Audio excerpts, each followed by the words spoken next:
Welcome to Melt University. This series will help you build your brand, inform you on a variety of career paths, and introduce you to top executives in sports and marketing.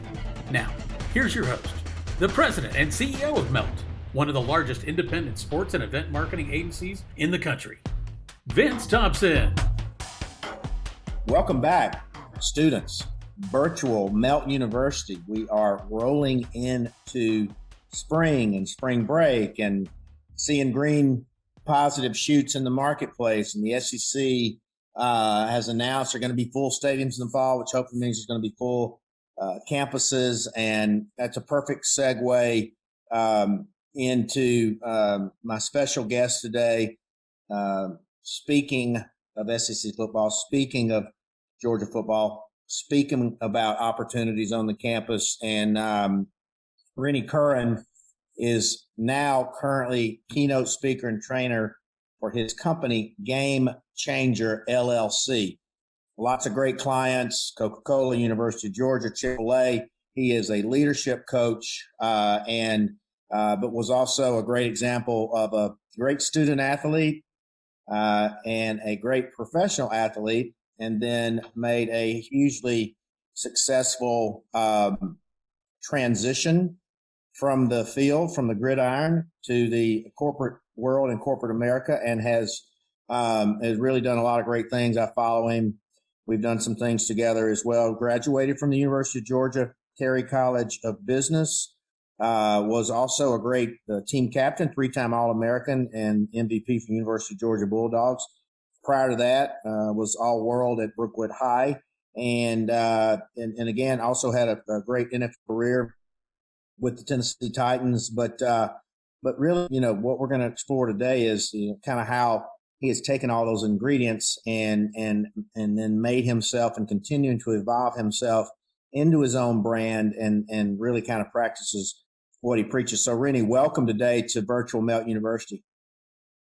Thanks, man. It's always good to be connected to you, Vince. I'm glad to be on. Yeah, I think you're going to touch a lot of lives, but you got all these amazing accolades and both from a sports and a academic and a professional standpoint. But one thing that we like our students to hear is that we sort of like to throw all this all the way back to kind of where your original passion and your passion for excellence. Where did this all originally come from? Because you don't necessarily have to be an All-American at Georgia to pursue whatever it is path-wise with zeal, passion, and the relentless pursuit of excellence, do you? No, not at all, man. And when you talk about, throwing it back and thinking about my foundation and where my original passion for excellence came from, man, without a doubt, it came from my parents, man, and just seeing the sacrifices that they made, both of them being Liberian immigrants who came here in the early 80s. My mom came here. Her ticket to America was through education. So she came here with $10 in her pocket. And my dad left the country of Liberia working for the Liberian government. But he came here and had to humble himself like a lot of immigrants do, and just took on a job and a new skill, which was shoe repair. So he worked in a shoe repair franchise, and that he eventually was able to buy after acquiring that skill. But he worked 12 hours a day, just extremely humble people, hardworking, helped a lot of my family back in Liberia, who at that time were refugees due to the civil war that took place there. So seeing all these different experiences of their hard work, their dedication, their leadership that they displayed, and the selflessness they displayed, man, that was really, just the seed that became part of my DNA and that I took with me onto the field. And so it became part of my mission just to really repay them, man, just to help them, also help the country, Liberia, and just my community as well, being a guy who was always helped, man, always had mentors and coaches and teachers that poured into me. And so it was part of my bigger mission wasn't just excelling on the field and just doing great things, but just doing more, giving back, representing something bigger than myself. And I think anytime you are fighting for something bigger than yourself, you're going to go that much harder. You're going to just have a different approach to what you do. Well, you touched on a lot of things, and you touched on a lot of things that we talk about with our students. And, Rennie, and again, you know, that's a very inspirational story. And, you've always kind of been known. I mean, even now that, you never took a play off, much less a day off. And you still apply that to your professional pursuits now. But, Rennie, I'm similar to you. My parents were tremendous inspirations. We came from a very rural spot in Lower Alabama, and they just tried to and provided for everything that, I mean, I never knew, I was without. And I always took that inspiration as well. But prior to the pandemic, I will tell you that I was seeing somewhat of a troubling or disturbing trend among this younger generation of a workforce. They had an expectation that they would be the CEO in 3 months. If that expectation was not met, they may say, I'm going to go flip and job hop. And regardless if I'd invested all this time and money and energy and efforts into them. And it would disturb me because you can't be in any form of relationship in 2 or 3 months and get a bearing on that person or that relationship or that company or boss or who you're working with. But coming out of COVID, those days are going to be over. Overnight, it went from a seller's market to a buyer's market. But you, even now, with all, I mean, you've been one of the most successful people I know. You are always willing to take on whatever responsibility or role or chore or gig or assignment, no matter what. You strove and strive to do the best you can and be the best you can at it. And I believe that attitude is going to need to continue to permeate through this new generation. Do you agree? Oh yeah, without a doubt, man. And I think it's not just for the younger generation. You have older individuals who, if they're not in that title that they want to be in, if they're not making the kind of money that they think they should make after a certain amount of years, they're ready to hop ship. And one thing that has always helped me is really looking beyond just the money and the title and really trying to grasp the full experience of whatever opportunity I have and really valuing that experience, every single part of it. For example, Right. For football, for example, I wasn't just looking at, am I a starter on the field or not? I was looking at what type of relationships can I gain through this experience, through this exposure, right? I valued even my interview experience. So instead of just like a lot of athletes, they'll play hard and then after the game, they have a great game. A news reporter asks them something, they kind of give a cliche answer. I was thinking about how can I give a thought provoking answer or something that is where I'm articulating myself in an educated way where I can actually build my brand. That's what actually led me to becoming a public speaker. So I think it's so important that whether you're a student, older individual, that you really, really dissect your entire experience and really look at the different transferable skills that you can establish, even if you're not in that position that you want to be in. I think that'll take you farther than anything. No, and I think you hit the nail on the head. And we tell, Rennie, we tell our kids that the campus is the ultimate professional laboratory. And you were, a star football player, but there are hundreds of people that made it possible for you to be on that field on those Saturdays or those Sundays.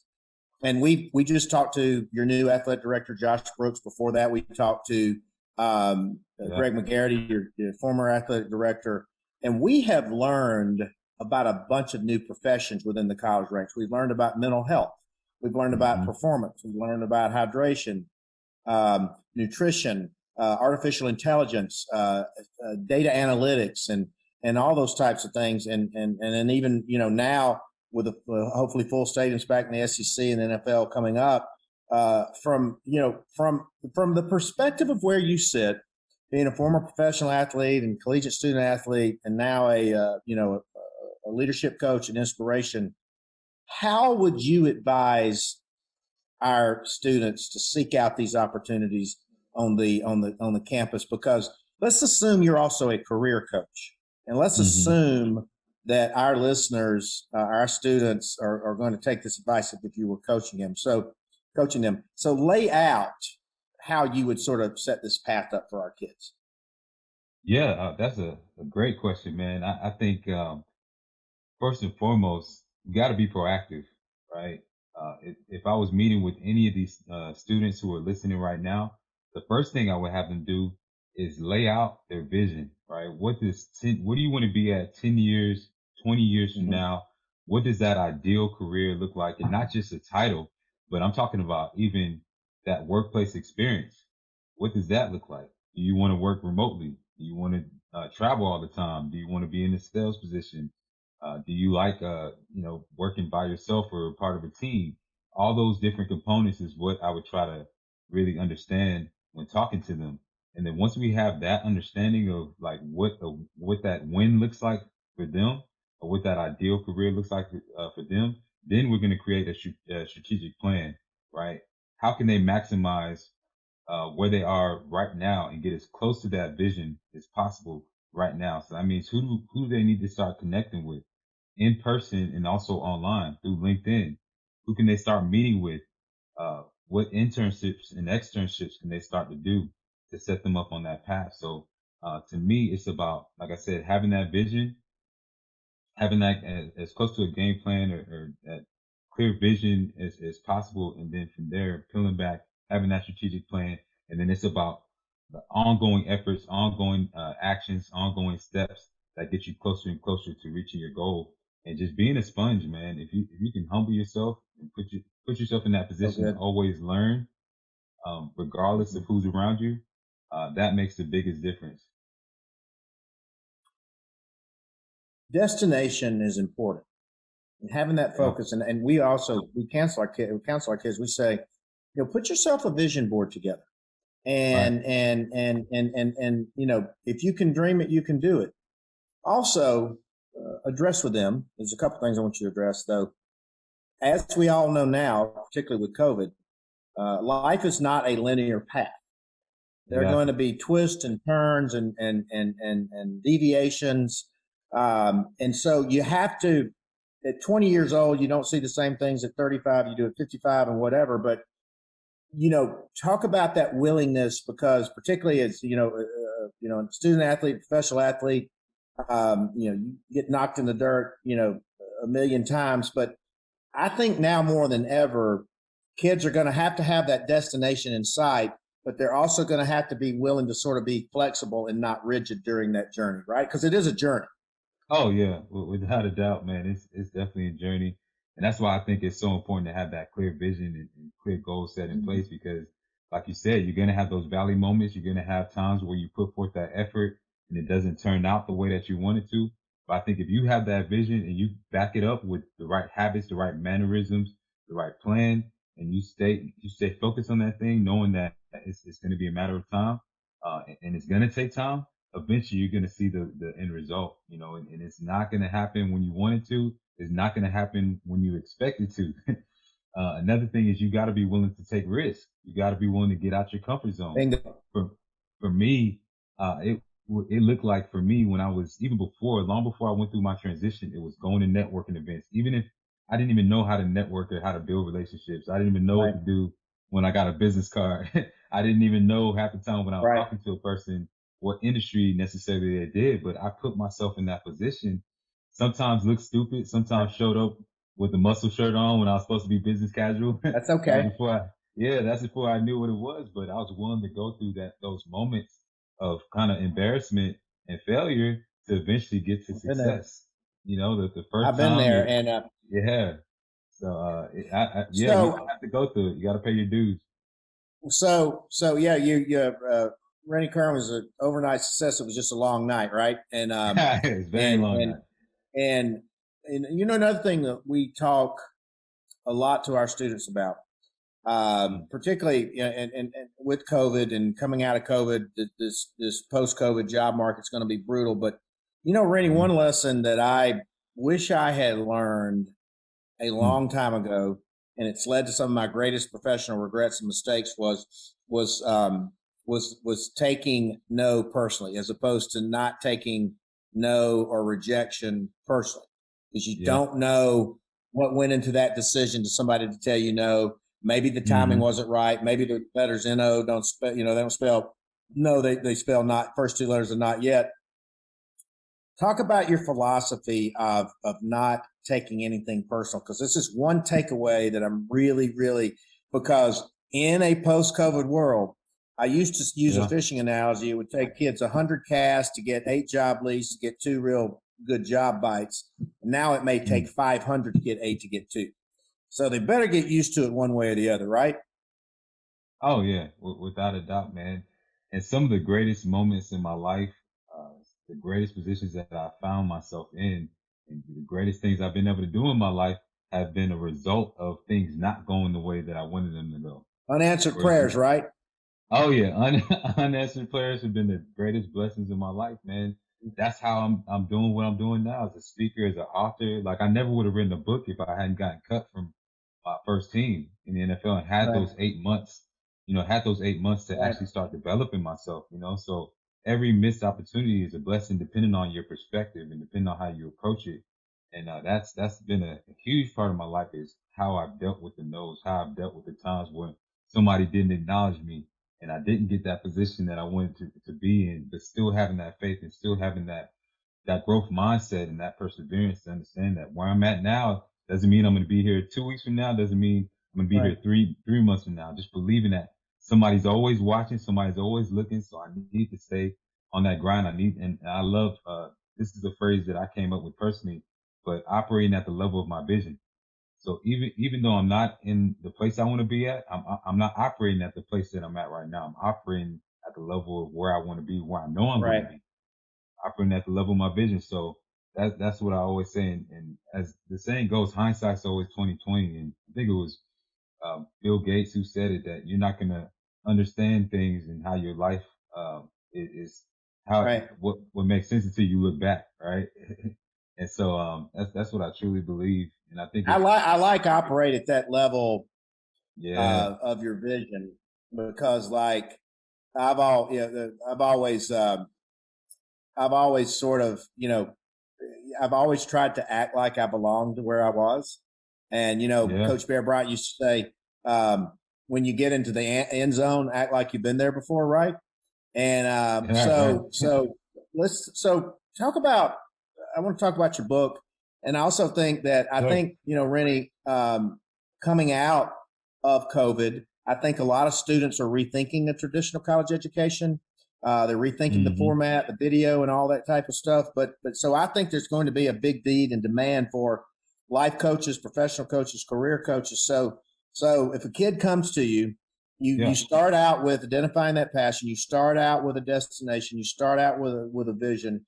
Then talk about the process. Talk about, because I always say, what's the outcome of this exercise, right? What's the Right, outcome of right, this right, right. drill? And then tie that back into your book a little bit too. Yeah. So yeah, I mean, coaching has become something that I love, absolutely. And people always ask me if I'm ever going to do football coaching, and I'm like, man, I'm not an X's and O's guys. I'm more on that life side and just the performance. That's what made me a great player. It wasn't necessarily just the X's and O's. It was my mindset, right? Being an undersized guy, it was my focus on technique. It was focus on consistent improvement. And so that's a big component of what I do for my coaching clients. So like I said, I start out by really getting an understanding of their vision, what are their values, what is their ultimate, like where they ultimately want to be. We work on their personal brand. Also from there, once we have an understanding of the full scope of where they are now and where they want to be, then it's about that constant improvement piece. So I'm going to be meeting with you, depending on how frequently you want to meet with me, either on a weekly basis or bi-weekly basis for about 3 to 6 months. We've got your goals laid out as far as where that end goal is, where you want to be 3 to 6 months from now. And then we're meeting every time we meet, we're going over your wins. What were your wins for the week? We're going over your improvements. What do you need to improve on? And then we're setting new weekly goals that are getting you closer to that ultimate goal of where you want to be at 6 months from now. And just programming and celebrating, like capturing those wins alone, it programs your mind to Right. operate at that level of success on a consistent basis. It builds those good habits on a weekly basis. So you'll look back, week after week after week, you're getting those small incremental gains, whether it's making a relationship, whether it's you sent out a certain amount of, and we get very specific on the goals that we want to hit. So Mhm. maybe it's, you want to reach out to 10 people on LinkedIn, or you want to make, apply to the 3 jobs. Like, we're very, very specific. And I always make sure I help the individual I coach create new routines, new habits, things that are going to really program them for success that translate not just the business world, but also their personal life as Right. well. So yeah, that's how I like to help my clients, and I've been able to help them see some amazing results. Well, you hit on a couple things that I really love because it's interesting. Like when I think of you and I think of your brand, I think of you as a leadership brand first, and Yeah. then a football player second. Mm. And you have worked very hard to position your brand for people like me to think that. But it's Hmm. never too early for students to start thinking about what they want their personal brand to stand for, right? Right, right, right. I totally agree. Like, you have to do that. And that's gonna really make the difference in your trajectory of success, where you ultimately end up. People don't like Josh Brooks, who was just hired. He didn't just get hired that moment when he got hired. He got hired like, 10 years ago. And Josh, most people don't know, but Josh was the director of operations for football when I was at UGA. And back then, even, he was already setting himself up for success. And I would always see Josh, and I'd be like, man, hey, Josh, you the next AD at UGA. And we would joke about it because I saw how he operated, how he carried himself, how he treated people, how he handled meetings, how he handled his responsibilities. He was already walking towards that trajectory. So, I say that for any student listening, like, you have to ask yourself, where do I want to be? Once again, going back to operating at the level of your vision. I want to eventually be at CEO, if I eventually want to be in a leadership position, how am I acting right now? Are my habits aligned with that? Are my mannerisms aligned with that? Is my ability to handle conflict aligned with that? And I think once you do that, man, you focus on those things. It's only a matter of time. Rennie, you talk about Josh. We interviewed him last week for our podcast, and it was very Right. poignant because he's kind of a guy after my own, heart because the guy worked in the equipment room at LSU when he Wow. was See, a I didn't even know student. that. Yeah. And I was a Wow. student assistant at Auburn.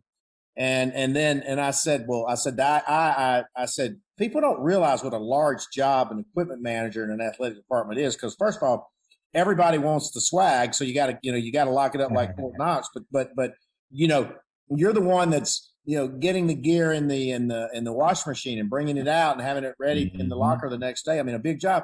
But the other interesting thing that he said Mm. is that when he got this job, like when they would ask him to go do something, he would run Hmm. from point A to B to get it done.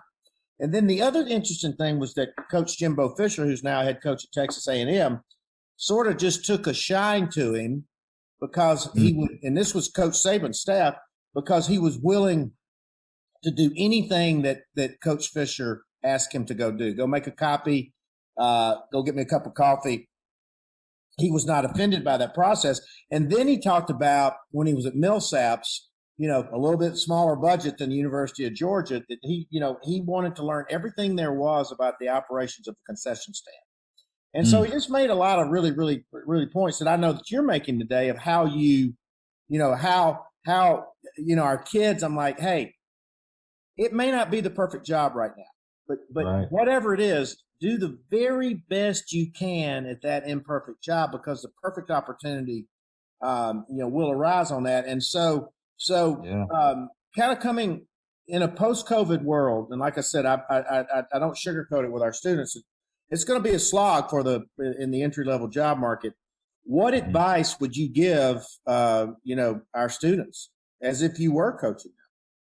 Yeah, I would say, I mean, just going back to what I said earlier, and relating to what Josh experienced as well, man, value every single part of your experience, embrace the journey, because you don't know how those different experiences, even the ones where you're down, even the ones where you feel like you're in an insignificant position, are going to help you eventually in your life. Like Josh, I guarantee you, he's going to be so much better of a leader because of the fact that he was equipment manager, because he was low on the totem pole. He's Yeah. gonna I guarantee he remembers. He takes parts of those experiences with him. How everything from how people treated him to the things that he was asked to do, and he's gonna have so much more empathy because of that. He's not gonna.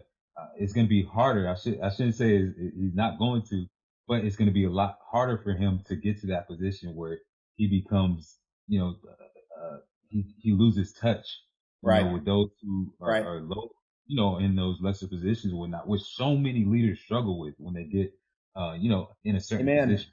They lose that humility. They all of a sudden become unapproachable. But Amen. because he has those positions, it's going to make him that much better of a leader. So I say that for those students listening right now who aren't where they want to be, telling you value every single part of your experience because it's going to pay dividends, especially if you can operate, go above and beyond the call of duty. People are going to remember that. And that's helping now, Josh. It's helped me. The people who, when I wasn't a starter, when I was low, and when I became a starter, I still treated them with respect, from the Right. janitor, whoever. Now that I'm in the business world, it's made such a huge difference. And I want to share one story too. I've literally gotten business right now, like recently, from when I was at University of Georgia. From it was like an autograph signing where I not only signed a kid's autograph, but I sat there and I talked to a kid for a couple minutes and just, you know, motivated him to achieve his dreams. And it turned out that that kid's dad was a principal, right? And so fast forward 10 years, I'm now an entrepreneur speaking at schools and speaking at businesses. And I called that school and that principal literally was like, you don't remember this, but Wow. years ago, you spoke to my son and I'll never forget that. And, Well, I got business based off of that. It's well, that's how it works.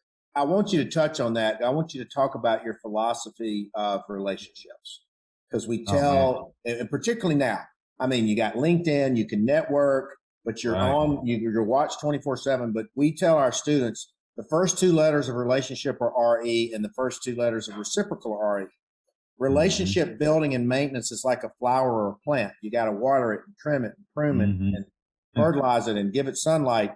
And it can't be, hey, what are you going to do for me today? It Yep. can't be a transactional. And then that same thing applies with the mentor mentee relationship. You don't want things sugar coated.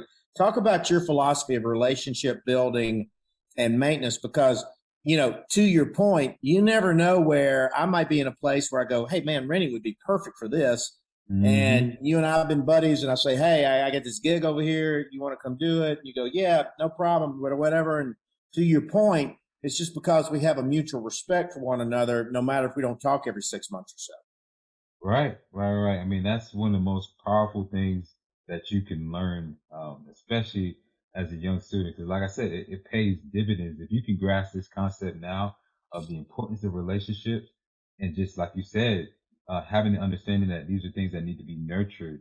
You need to follow up. You need to make sure that you're staying in touch, even if it's just a small text or just a message that you send somebody on LinkedIn. I like to look at relationships and the ability to nurture it like being a farmer, right? Like it's about planting seeds consistently. So Right. and another thing that I always tell people when they talk about networking and relationship is I always tell them don't network with people based off their titles because you don't know where anybody's going to Bingo. be at. Yeah. Like so many people make that mistake. Oh, he's not a CEO or he's not this position. I don't need to talk to this person. They just walk right by him, not knowing that 5 years, 10 years from now, that person is going to be Bingo. the CEO, going to be the AD. Josh Brooks, exhibit one, exhibit A. And so 10-4. I've seen that. Yeah, I've seen that play out so many times where it's like that person who you treat like crap, back then, now they're in a certain position to help you, or a lot of times you won't even be in the room when your name comes up. And Bingo. that person, yeah, that person who you may have done wrong or you've done right now either it becomes your worst nightmare or your greatest ambassador. So it is so important to really focus on building bridges and not building walls and Love treating that. everybody like they're a CEO. So, so important. So that's what I'll say about relationship building. You can be as smart as you want to be, have as much money as you want to have. But there's certain places, certain doors you won't walk through, certain places you won't get Right. without the relationships. Yep. Yeah, my old man always has this saying. He's like, son, that ball turns in a circle 24/7. them you meet on one side, you're going to run into in the other.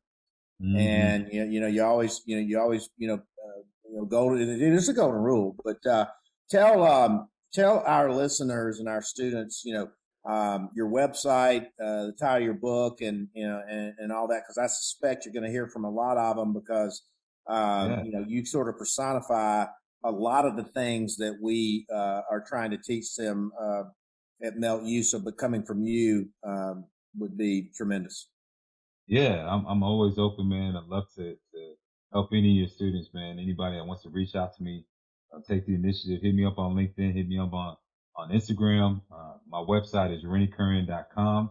And on there, you'll find more information about me as a speaker, coach, right, and my books as well. So, my book is called Free Agent, and it's all about navigating times of transition and uncertainty. And it really talks about just how do you build yourself, how do you build those intangible assets as you're going through times of adversity. So, love to hear from you guys. So I wish you all the best, anybody who's listening. Well, we really appreciate your time today. Like I said, I think it's easy to see what I've always been impressed with is, like, I always think of you as a servant leader first, and then a athlete second, and then how you always had a transition plan, particularly when you could have peaked yourself coming out of a career in the NFL, but you're like, hey, I'm gonna pivot, I'm gonna evolve, I'm gonna shed my skin, and we're seeing that everybody, not just young people, we're all having to grow, we're all having to evolve, we're all having to shed our skin, we're having to push ourselves out of our comfort zone. I think coming out of COVID, there's not going to be a switch that goes back on, and there's going to be a normal out there, and I think these intangibles are just invaluable. But Rennie Curran, head of Game Changer LLC, and I think he's been a tremendous game changer, no matter where he is, and will continue to be. And I look forward to catching up with you soon in person, brother. Yes, sir. Me too, man. And I appreciate all that you do, man. Hope that the students listening really realize how blessed they are to have you as a leader and somebody who's helping to guide them. I wish I had a lot of the lessons and knowledge that you've been able to give to them, man. So, yeah. Well, I always listen. I tell them, I put that goodwill, put that good karma, put that positive energy out in the universe. Like you were talking about the kid at the autograph table. You just never know when it's going to come back. And you'll never know when you need it and when it'll come to you in a very,